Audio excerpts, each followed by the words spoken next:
करोगे,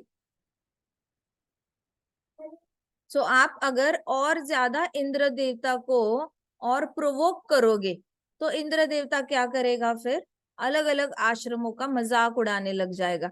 और ज्यादा आश्रमों का मजाक उड़ेगा तो वो लाखों लाखों करोड़ों सालों तक फिर उसका इम्पैक्ट रहता है। करोड़ों करोड़ों साल तक बाकी लोग उनको कॉपी करते हैं। जैसे आज आप देखो कई सारे भोंदू बाबा इंडिया में है जो भोले लोगों का फायदा उठाते हैं। वो काफी सारे लोगों को गलत राह पर लेकर जाते हैं और उनको प्रूव कराते हैं कि ये राह पर आपको मुक्ति प्राप्त होगी। वैसे ही बहुत सारे धर्म है जो गलत सलत काम करके बताते हैं कि ऐसे काम करोगे तो आपको स्वर्गलोक मिलेगा या मुक्ति प्राप्त होगी। तो ऐसे करके ये इंद्र देवता ने जो किया था उसका जो रिपरकशंस है, रिपरकशंस बहुत सारे सालों तक चलते रहे। तो इसलिए ब्रह्मा जी ने आए, बोले कि पृथु महाराज आपने तो 99 यज्ञ कर रखे हैं, अभी 100th यज्ञ अगर नहीं किया तो इसका मतलब ये नहीं कि आप डिवोटी नहीं रहे, आप तो पूरे ब्रह्मांड के मेंटेनर हो। आप तो स्वयं सुप्रीम पर्सनालिटी ऑफ गॉडेड के अंश हो।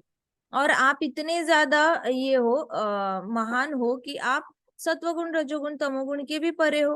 तो आप ऐसे काम करिए कि आप ये जिद पकड़ के ना बैठिए। कहते हैं ब्रह्मा जी कि देखिए आप तो किंग वेन्ना के पुत्र हो और आपके फादर ने भी ऐसे ही कुछ कर्म किए थे जिसकी वजह से उनको बहुत सारे ऋषि महर्षि जो थे उनको उनको श्राप देना पड़ा। और फिर आप वहां से प्रकट हुए हो, आप तो प्रोटेक्टर हो। आप अपने पिताजी की तरह और ज्यादा ऐसे काम मत करवाओ। ऐसे करके उन्होंने बोला कि आप इंद्र को और ज्यादा इमिटेट या फिर और ज्यादा उससे पाप मत करवाओ। तो नॉर्मली ये बहुत इंपॉर्टेंट स्टेटमेंट है, पता है, जहाँ पे एक वाइज इंसान को बताया जाता है कि स्टूपिड इंसान से पाप मत करवाओ। मैं बताऊं इसका इम्पैक्ट कहाँ कहाँ पे होता है। जैसे किसी को बोला जाता है ना कि आप समाज में जब आप बर्ताव करते हो, so when you are talking to directly people who are atheist, जिनका भगवान पे विश्वास नहीं है, या फिर मायावादी लोग जिनका हरि नाम पे या कृष्ण पे विश्वास नहीं है।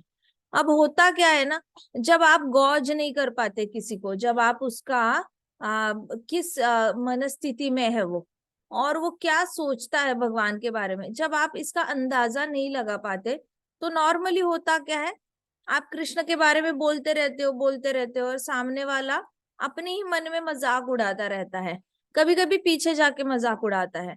तो ऐसे वक्त पे प्रभुपाद कहते हैं कि ऐसे वक्त पे हमेशा ध्यान देना चाहिए कि आप उनसे पाप मत करवाओ। आप ऐसे लोगों को कृष्ण के बारे में बताने मत जाओ जिनका इतू सा भी भरोसा ही नहीं है, ना हरि नाम पे, ना उनके रूप पे है, ना गुणों पे है। तो मायावादियों के साथ इसलिए बोलना मना किया जाता है क्योंकि वैष्णवों के मुख से तो हरि गुणगान निकलेगा ही निकलेगा। वैष्णव बोलना बंद नहीं कर सकते ऑन कृष्णा। और वही आप मायावादियों के सामने बात करते हो तो मायावादी हर बार हर स्टेटमेंट को कॉन्ट्राडिक्ट करने के लिए बोलते हैं। जब जब मायावादी फिर मुंह खोलते हैं तब तब वो कृष्ण को मारने की ही बातें करते हैं।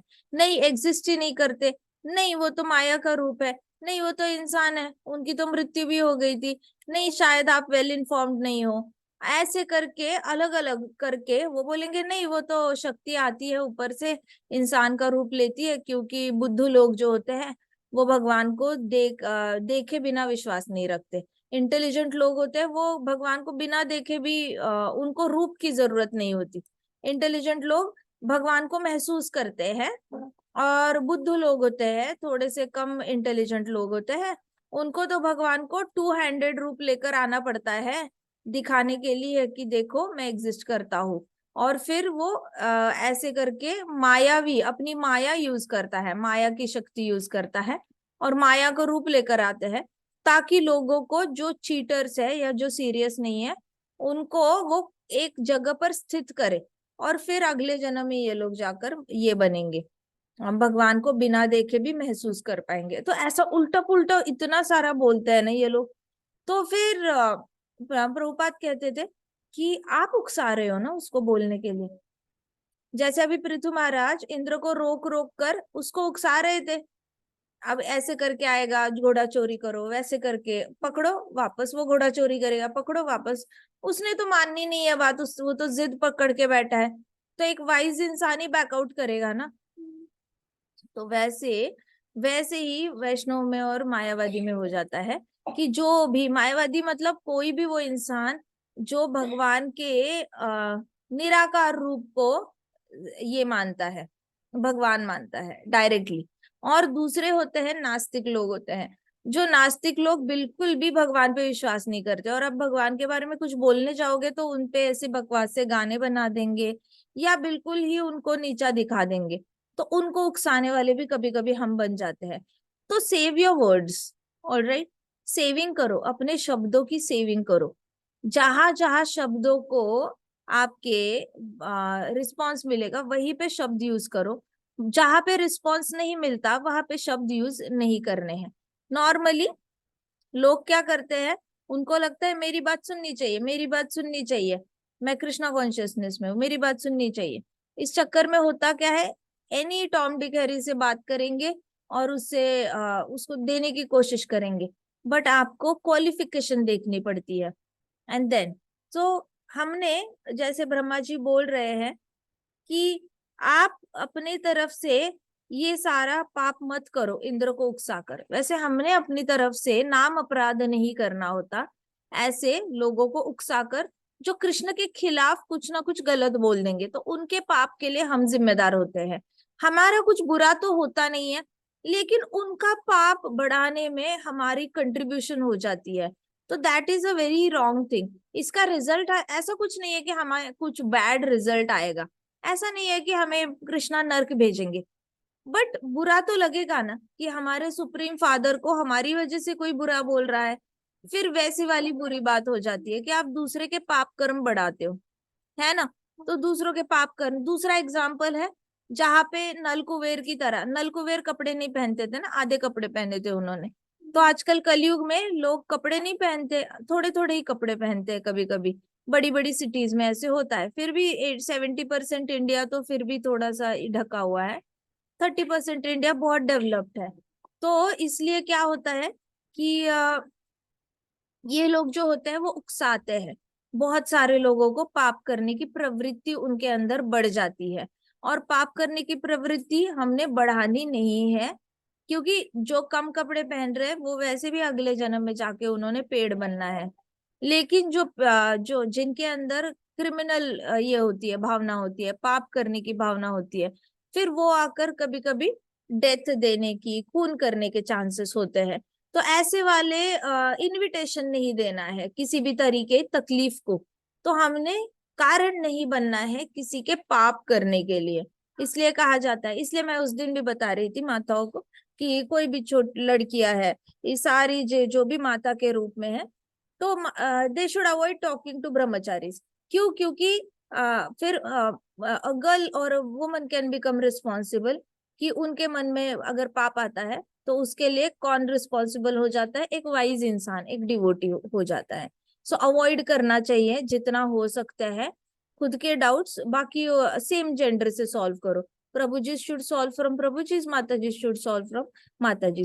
कोशिश करनी चाहिए जितनी हद तक आप सेपरेट रहो, जितना विभाजन कर सकते हो उतना ज्यादा करना चाहिए, जिससे कि हम इंद्र देवता या पृथु महाराज की तरह हम उकसाने के लिए बहुत ज्यादा प्रवृत्त ना हो, सामने वाले को उकसाने के लिए हम प्रवृत्त हो जाते हैं। तो इतना थोड़ा सा ना, थोड़ा सा अलर्ट रहना, समाज में रहते वक्त थोड़ा सा हमें ये सामाजिक व्यवहार आना बहुत जरूरी है। मैं क्यों बताती हूँ ये सारी चीजें? भक्ति विनोद ठाकुर जी जो हमारे भक्ति सिद्धांत सरस्वती महाराज के फादर है ना, वो बहुत सीरियस थे ये व्यवहारिक ज्ञान को लेकर। प्रभुपाद के पास तो वैसे भी बहुत बड़ी जिम्मेदारी थी कृष्णा कॉन्शियसनेस को पूरे वर्ल्ड में फैलाने के लिए। भक्ति विनोद ठाकुर जी बहुत ज्यादा ये थे, कॉशियस थे कि समाज में वैष्णव जो है, वैष्णव किसी भी तरीके का पाप का कारण ना बने। तो वैष्णवों ने हमेशा जिम्मेदारी लेनी चाहिए कि मैं समाज में पाप का कारण ना बनूं, मैं किसी को ऐसे उकसाऊ ना जिसकी वजह से उससे पाप हो जाए। तो ये तरीके ना, जो नॉन डिवोटीज है, जो बिल्कुल कृष्णा कृष्णा पे भरोसा ही नहीं करते, उनको उकसाना नहीं है कृष्णा को बुरा बोलने के लिए।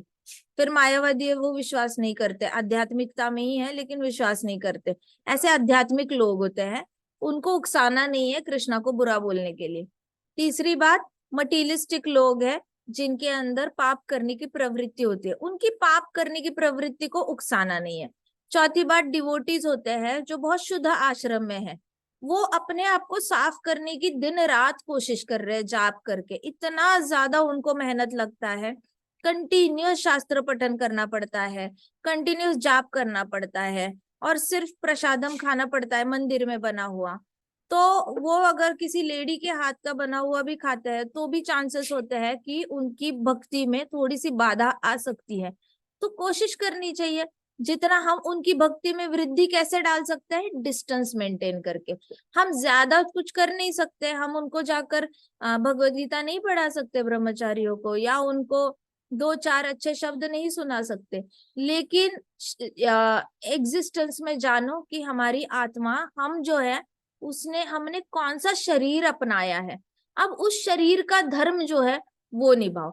तो इस शरीर का, अगर स्त्री का शरीर मिला है तो स्त्री के शरीर का धर्म है कि वो दूसरे से उसके कोई पाप बनने वाला काम करने के लिए उसको उकसाए ना, डिस्टेंस मेंटेन करके रखे। अपना हस्बैंड है उसके साथ फ्रेंडशिप करो, जिसकी शादी नहीं हुई पापा के साथ फ्रेंडशिप करो, भाई के साथ फ्रेंडशिप करो। Stay away from opposite gender, जिससे हम पाप करने के लिए प्रवृत्त कर सकते हैं। Same applies for boys also, boys ने भी अननेसेसरी किसी को भी ये नहीं देना है, ऐसे उसका जो इच्छा है प्रवृत्त करने की कोशिश नहीं करनी है। अब देखो, Prithu Maharaj respected the advice of Lord Brahma. Prithu Maharaj तो देखो साक्षात भगवान है, और वो उन्होंने ब्रह्मा जी की बात मानी। तो हमें समझ में आता है कि कृष्णा कितने ज्यादा चाहते हैं कि हम लोग भी ऐसी बातें माने जो भक्ति विनोद ठाकुर जी बताते हैं। भक्ति विनोद ठाकुर जी इतने मच्योर थे ना, उनके बहुत सारे बच्चे थे और वो एक गृहस्थ थे, उनको पता था कि समाज में कैसे कैसे प्रॉब्लम्स होते हैं। तो वो प्रॉब्लम्स अवॉइड करने के लिए उन्होंने ऑलरेडी ऐसे इंस्ट्रक्शंस दे के भी रखे हैं कि आप दूसरे अलग अलग, एकदम ही अलग अलग धर्मों में शादी मत करो, एटलीस्ट जब तक इंडिया में हो तो। क्योंकि इंडिया में भी दो सोसाइटीज के, कम्युनिटीज के बीच में लड़ाई हो जाती है, तलवारें निकल जाती है। तो आप कारण नहीं बनना है हमें कि बहुत सारे लोगों के बीच में झगड़े का कारण हमने नहीं बनना है। काफी सारे कहेंगे everything is fair in love and war. क्या फेयर है? कोई इनोसेंट किलिंग हो जाए वो फेयर है? अगर इनोसेंट किलिंग फेयर होता तो ध्रुव महाराज को स्वयंभुव मनु आके बताते नहीं कि बेटा ऐसे इनोसेंट किलिंग मत करो। लेकिन दो जीवात्मा डिसाइड करते हैं कि चलो चलो, हमने तो ऐसे विवाह करना है। फिर उनकी आसपास की कम्युनिटी आके ये इसको मारने जाता है तो ये लोग इसको प्रोटेक्ट करने की कोशिश में वापस इनको मारते हैं। तो दो जीवात्माओं की जगह पर 20 जीवात्माओं से शरीर चला जाता है। अब जिससे भी हाथ से शरीर चला गया वो भक्ति कैसे करेगा भला?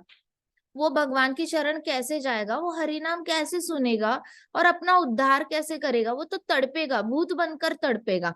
वो उसके आसपास मंदिर होगा तो भी वो हरि नाम सुनने की इच्छा नहीं रखेगा। उसको तो आसपास जाकर उसको मन करेगा कि मैं ये गुलाब जामुन खाना चाहता हूँ, मैं नहीं खा सकता। तो एट अ टाइम दो जीवात्माएं पास आई और उन्होंने बहुत सारे जीवात्माओं का किलिंग होने के लिए जिम्मेदार बने और इतने सारे जीवात्माओं को भूत बना दिया। Again that is not fair. तो भक्ति विनोद ठाकुर जी को इतना इन डेप्थ विजन थी, साइट थी ना। तो ऐसे जब बहुत ज्यादा पढ़े लिखे हमारे आचार्य जब हमें कुछ बताते हैं ना, वो भागवतम का बैकिंग लेके बता रहे होते हैं।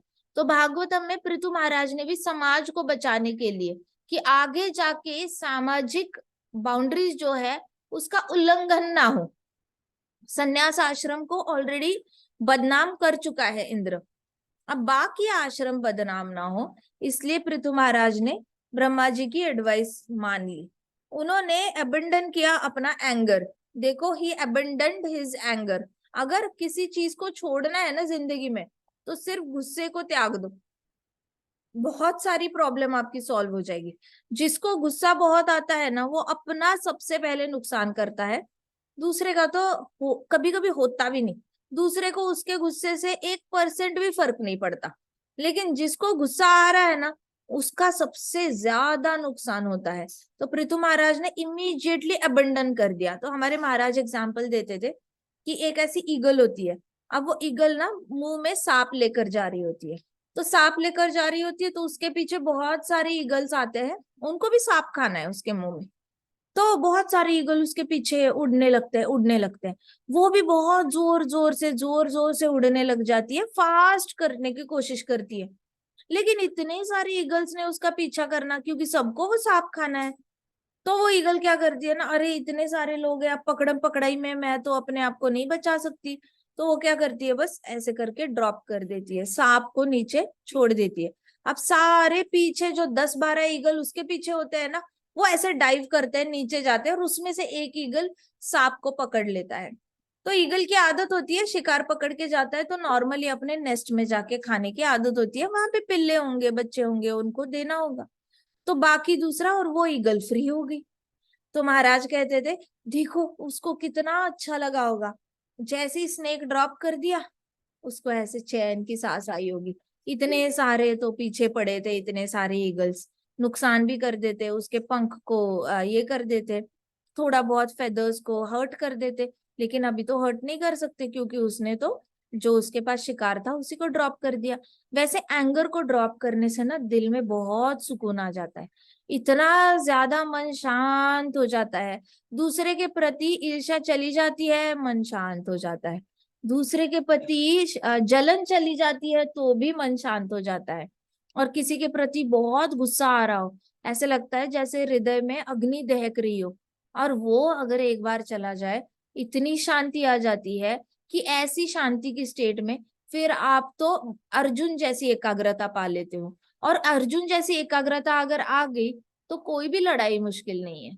हरि नाम लेने की भी आपको, हरि नाम लेने में भी आपको बहुत ज्यादा एकाग्रता आ जाएगी। अपनी एकाग्रता को संभाल के रखो, अपने फोकस को बनाए रखो, और ये सारी चीजें।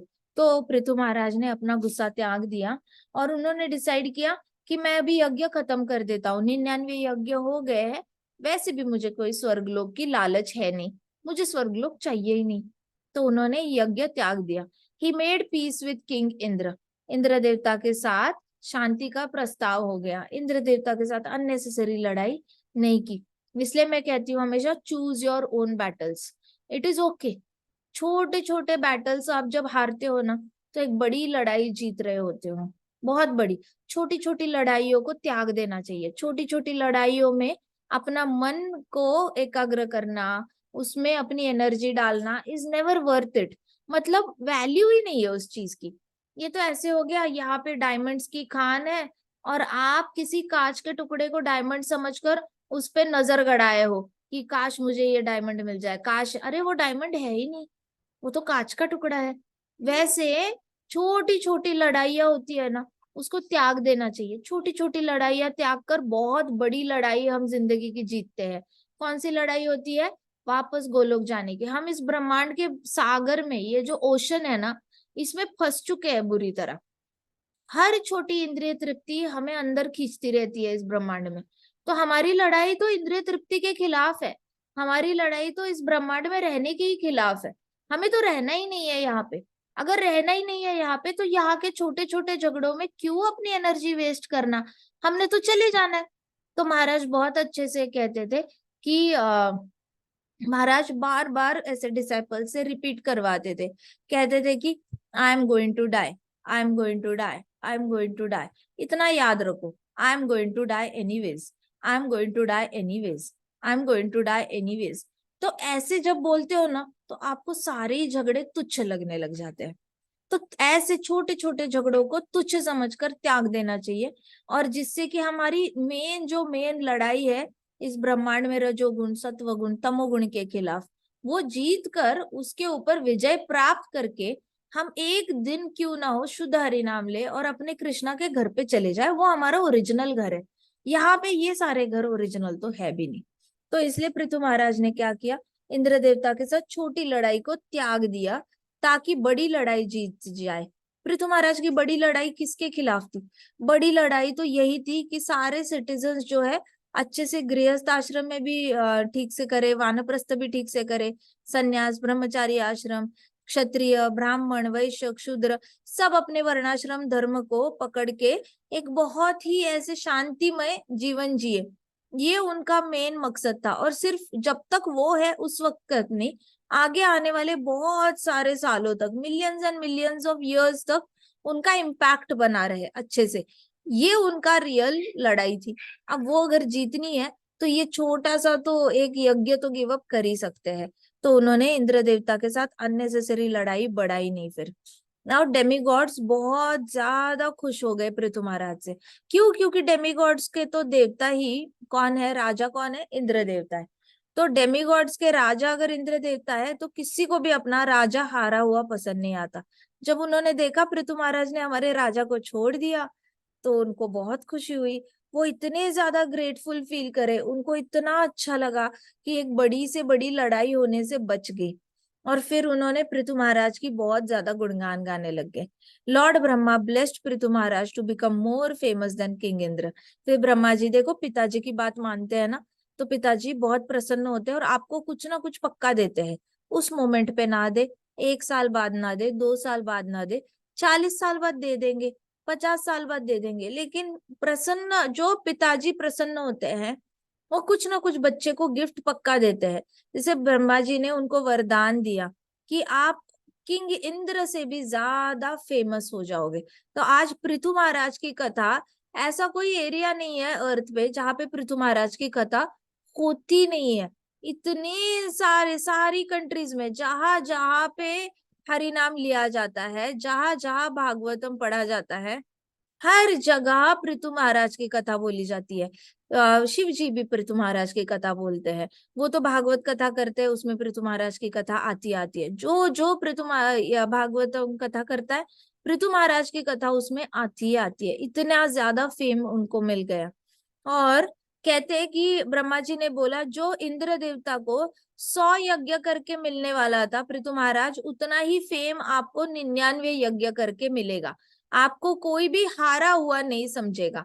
आप तो मतलब हार के भी जीतने जीतने वाली बात होगी कि आप हारे फिर भी जीत गए। आपने तो मतलब ऐसे ट्रॉफी दे दी, चल ले जा ट्रॉफी, बहुत रो रहा है तू ले ले ट्रॉफी। अगर ऐसा हारने वाला जीतने किसी और को ट्रॉफी दे देता है, जीतने वाला अगर अपनी ट्रॉफी किसी को दे देता है तो उसको हारा हुआ नहीं समझते।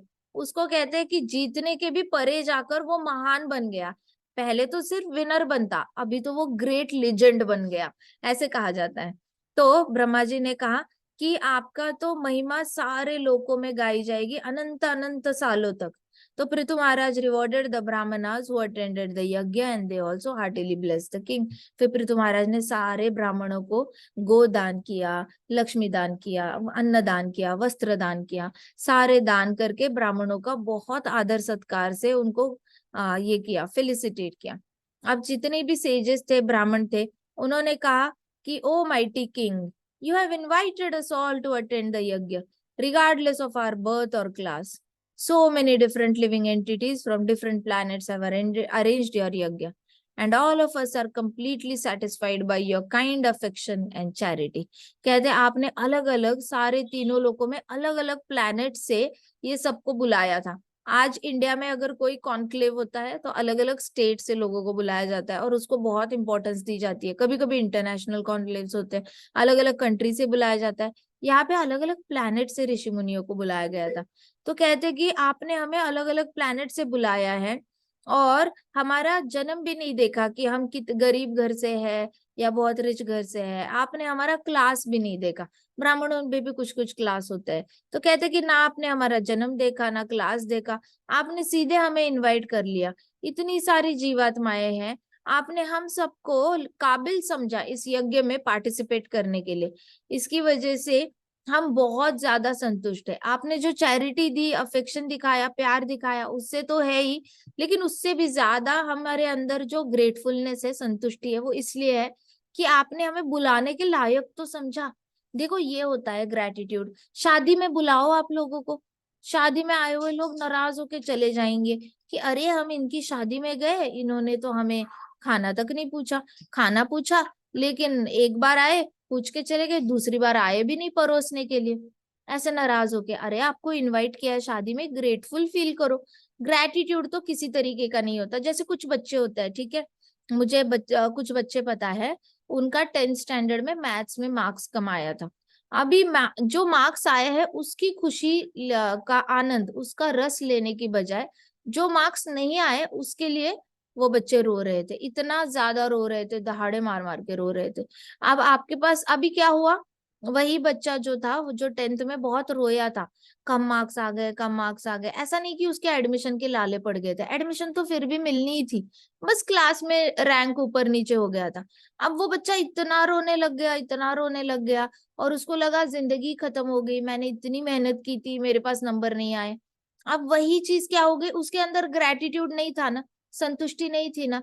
अब वही चीज रिपीट हुई 12th स्टैंडर्ड के मार्क्स में, जितने नंबर के लिए तैयारी की थी उतने नंबर नहीं आए, थोड़े से कम आए। हालांकि उस बच्चे को अंदर से बहुत गारंटी थी कि उसका एडमिशन अच्छी जगह पे ही होगा, उसका भरोसा था भगवान पे, इतना ज्यादा भरोसा था कि उसको पता था कि जितने चाहिए थे उससे कम मार्क्स आए हैं, भगवान पे भरोसा है, कुछ अच्छा ही होगा, अच्छा कहीं ना कहीं अच्छी जगह पे एडमिशन मिलेगा ही मिलेगा, उसको अंदर से भरोसा था। लेकिन फिर भी बच्चा रोए जाए रोए जाए, जितने चाहिए थे उतने नहीं आए, जितने चाहिए थे उतने नहीं आए, अंदर से होप तो थी, लेकिन रोना बंद ना हो। तो उससे पता चलता है उसको जितने नंबर आए हैं, जितने परसेंटेज आए, उसके लिए भी ग्रेटिट्यूड नहीं था। अपनी ही कामयाबी को बिलिटिल करना, अपनी ही कामयाबी को, आपने इतनी मेहनत करके यहाँ 12th स्टैंडर्ड में पहुंचे हो, इतने नंबर लाए हैं, उससे तो आपको अंदर से एक फुर्ती आनी चाहिए कि अरे मैं मेहनती हूँ, मैं हार्ड वर्किंग हूँ, मैं टैलेंटेड भी हूँ, और मेरे अंदर मेहनत करने की काबिलियत है। तो मेहनत करने की काबिलियत तो मैं कहीं पे भी लगाऊं, मैं सक्सेसफुल हो सकता हूँ। इसमें थोड़े से 2% कम आ गए, तो क्या हुआ, जहां पे भी जाऊंगा वहां पे मैं अच्छा ही करूंगा। आज तक जितनी मेहनत की है उसके बेसिस पे संतुष्टि आनी चाहिए थी और कॉन्फिडेंस बढ़ना चाहिए था। लेकिन वो जो 2-3% कम पड़ गए, उसके लिए रोना धोना, तो कोई अपना ही, अपने आप को ही नीचा दिखाना फिर उस मार्क्स को लेकर, जितना आया है उसको लेकर। तो उसने 12th स्टैंडर्ड के मार्क्स में भी ऐसे ही किया। ठीक है, अंदर से भरोसा था, फिर भी बाहर से रोए जाए, फिर चार लोग आके बोलेंगे अरे बेटा मत रो मत रो, सब ठीक हो जाएगा, तो क्या हुआ, ऐसे करके। तो फिर वो भी एक अलग नेगेटिव अटेंशन है कि चलो आप अपना टैलेंट कहीं ना कहीं से प्रूव करने की कोशिश कर रहे हो कि आपकी काबिलियत इधर है, थोड़ा सा इधर आया। अभी क्या हुआ, संतुष्टि नहीं थी ना, तो उसको एडमिशन मिल गई इंजीनियरिंग में। ठीक है, इंजीनियरिंग में एडमिशन मिली, अब कैंपस प्लेसमेंट होता है, कैंपस प्लेसमेंट में उसको नौकरी ना मिले, नहीं मिली तो नहीं नहीं, उसके मार्क्स थे कम, कम मार्क्स थे चारों साल, उसने भी इंजीनियरिंग करी थी, मेहनत करी थी, लेकिन हर बार संतुष्टि नहीं थी ना, जितने नंबर आ रहे, संतुष्ट होके और ज्यादा ये मार्क्स लाने की कोशिश करनी चाहिए, ना कि अपने आप को ब्लेम करके कि मेरे अंदर ये नहीं है वो नहीं है। अभी वो संतुष्ट नहीं था, तो संतुष्ट नहीं था तो नेक्स्ट टाइम जब कैंपस प्लेसमेंट के इंटरव्यूज दे, हर इंटरव्यू में कंपनी उसको रिजेक्ट करे, तो वहां पे भी उसको नहीं मिला, तो वापस उसको दुख हुआ, बहुत रोना धोना, बहुत सारी चीजें हुई। लेकिन अंदर थोड़ा सा आत्मविश्वास था कि मैं हार्ड वर्किंग हूँ, मेरा कुछ ना कुछ तो हो ही जाएगा, भगवान पे विश्वास है। भाई भगवान पे विश्वास है तो दिखाओ ना, चेहरे पे भी दिखाओ, आचरण में भी दिखाओ, दंडवत करो, जैसे ही रिपोर्ट कार्ड आता है रखो कृष्णा के सामने, थैंक यू बोलो, इतने मार्क्स देने के लिए थैंक यू बोलो, जितनी मेहनत की थी उसके रिजल्ट में कृष्णा ने जो फल दिया है, थैंक यू बोलो, जितना भी आया है उसको थैंक यू बोलना बनता है। लेकिन वो नहीं किया। फिर बहुत स्ट्रगल करने के बाद जॉब मिल गया, जॉब मिलने के बाद भी संतुष्टि नहीं। क्यों? क्योंकि बाकी बैचमेट्स को ज्यादा पैकेज वाला जॉब मिल रहा है, इसको कम वाला मिल रहा है। कहाँ है थैंक यू, तो है ही नहीं कि चलो मुझे उनसे थोड़ी सी कम सैलरी है, नहीं मुझे उनकी तरह मिला नहीं है, इसलिए रोना है, इसलिए रोना है।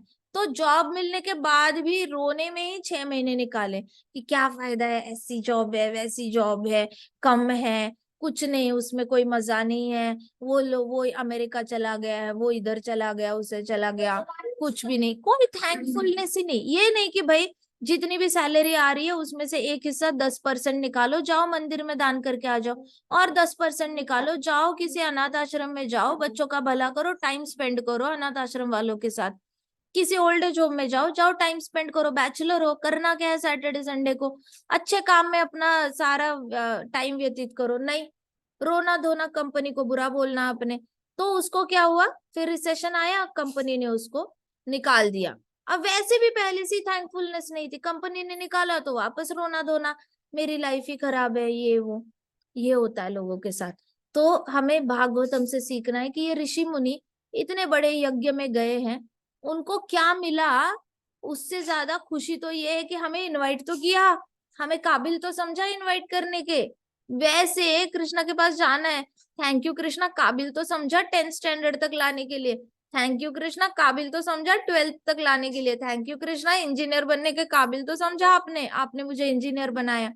जो भी है उसके लिए जाके थैंक यू तो बोलो। जिस कॉलेज में पढ़ रहे हो, जिस स्कूल में पढ़ रहे हो, उसके लिए तो थोड़ा सा अपने अंदर संतुष्टि रखो कि ये लोग बड़े अच्छे हैं और इतने अच्छे से प्यार से मुझे पढ़ाते हैं। तो इनके लिए आपके अंदर बहुत ज्यादा ये होना चाहिए, रिस्पेक्ट होना चाहिए, ना कि अपने आप को नीचा ये करके कहीं ना कहीं मन में अपने आप को ही बुरा बोलकर अपने ही मेहनत को हम नीचा कर देते हैं, छोटा कर देते हैं, बी लिटलिंग योर ओन सक्सेस कहते हैं, बी लिटलिंग योर सेल्फ। तो ये सारा काम नहीं करना है और थैंक यू बोलना है। ठीक है, आज की कथा हम यहीं पे रैप अप करते हैं। ग्रंथराज श्रीमद् भागवतम की जय, श्रील जय प्रभुपाद की जय, श्री श्री राम जय सुंदर की जय, श्री जय बलराम की जय, जय वृंदावन धाम की जय, जय भक्तों की जय। जय हरे कृष्णा हरे हरे कृष्णा कृष्णा कृष्णा हरे कृष्णा कृष्णा हरे हरे, कृष्णा कृष्णा हरे हरे राम हरे हरे राम हरे राम राम हरे राम राम हरे हरे। राम राम हरे हरे कृष्णा हरे संकीर्तन यज्ञ की जय। जय